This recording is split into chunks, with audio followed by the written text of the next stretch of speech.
James here from goodguitarist.com, and in this video we're going to show you how to play the lead to Brown Eyed Girl by Van Morrison. This is part 2. In part 1 we went over the rhythm, and I really recommend learning the rhythm. Even if you just want to learn the lead, I recommend learning both parts because it really puts them into context when you see how they work together. And if you just learn the lead, you might have a bit of trouble playing it over the chords, say if somebody else is playing the chords. Whereas if you know how to play the chords too, it really just helps you put it all together.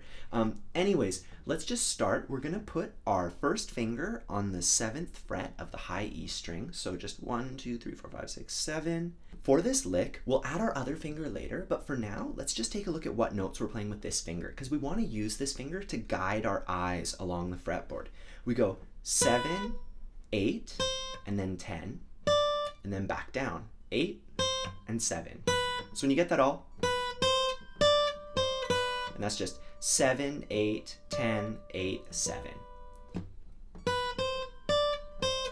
So give that a practice a couple times just to make sure you can kind of move your hand or your arm along to the fretboard.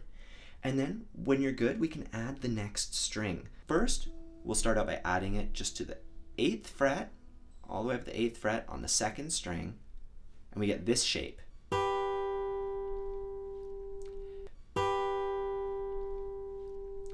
Now, as we slide up, remember we already figured out what to do with this finger, so we bring it up there, and now we can't just slide that up. We also have to slide up our 2nd finger 1 extra fret. So it's almost the same shape, except now there's a space between them. See? There's 1 extra fret between the two.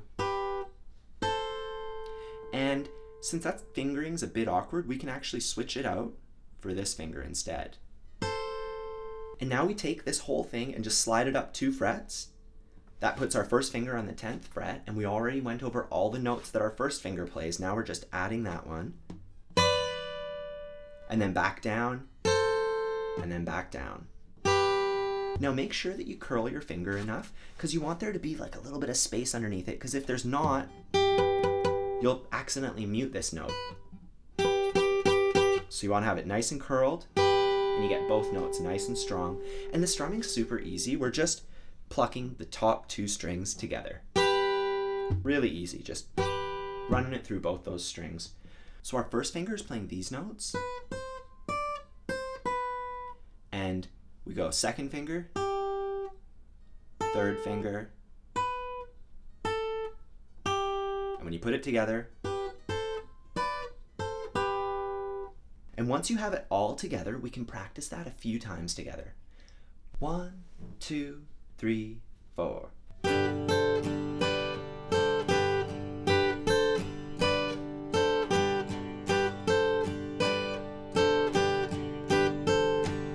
So if you find yourself having trouble with it, just use your first finger and just guide yourself along the first string like this.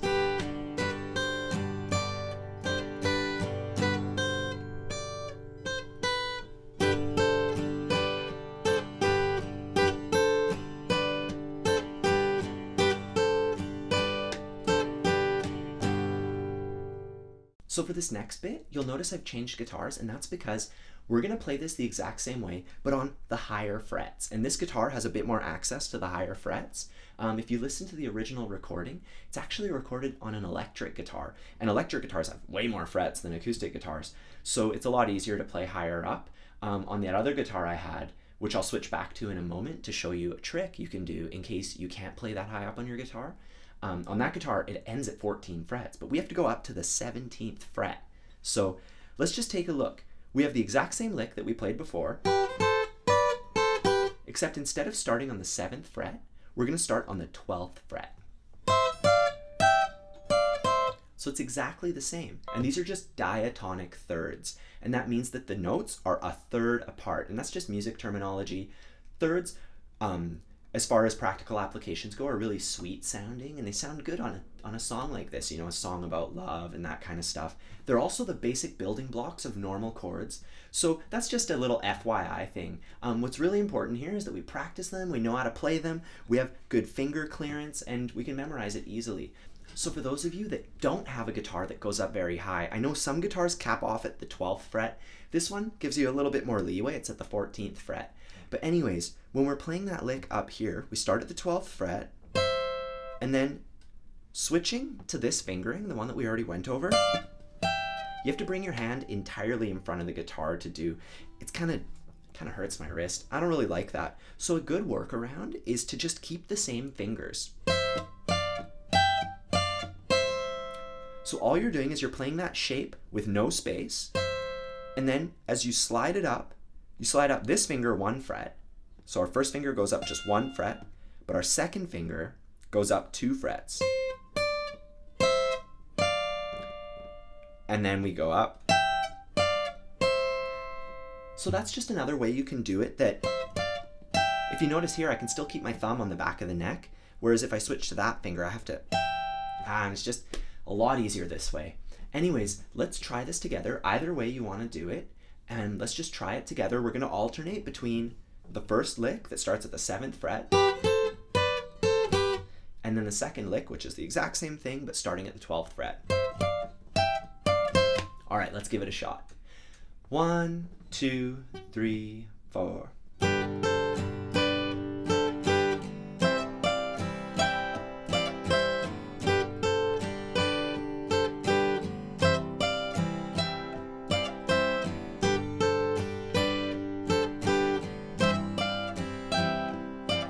And remember to watch your first finger and let that be the one to guide your eyes along the fretboard.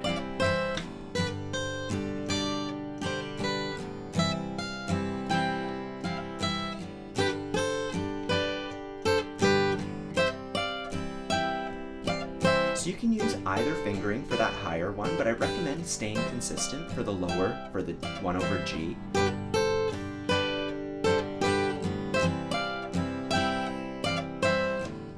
So now here's the last bit. This one's over the D chord. If you've learned the rhythm part, this happens right over the D chord, and we're actually grabbing a couple notes out of a D chord. We would have just finished playing this lick. So our hand is right here, and from here it's really easy. We just put our 4th finger on the 10th fret of the 2nd string. So 2nd string, 10th fret, and then we have our 1st finger on the 7th fret of the G string. So we play it this way, and then when we take this finger off, make sure we're barring both of these, and then we just play a little melody. Just 7, 8, 10. And that's it. That's all we do over this one. So when you put all these bits together, this is what you get.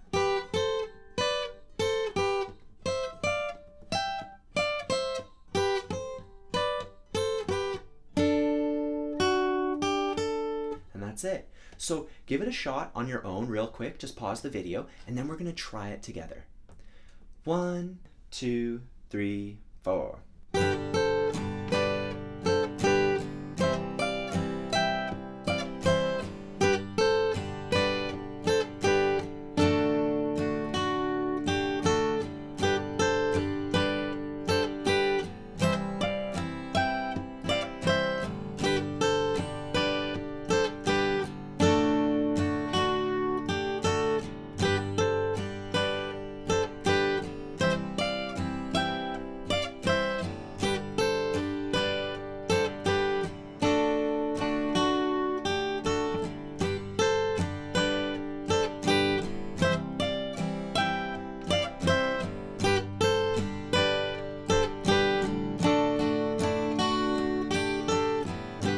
So that's the lead part to Brown Eyed Girl by Van Morrison.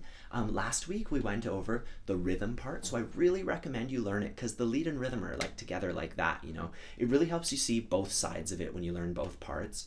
So you don't have to, but I really recommend it.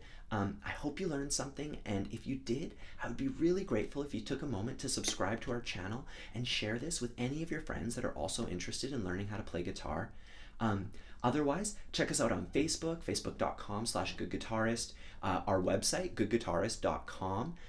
There you'll find our ebook, which has a bunch of cool stuff in it, like strumming, basic chords that everybody needs to know, and a whole bunch of things that are really good for beginners or for people that are really looking to like solidify their foundation. And it's free if you sign up for our mailing list. Other than that, I hope you have a good one. Have a good time practicing, and we'll see you next time.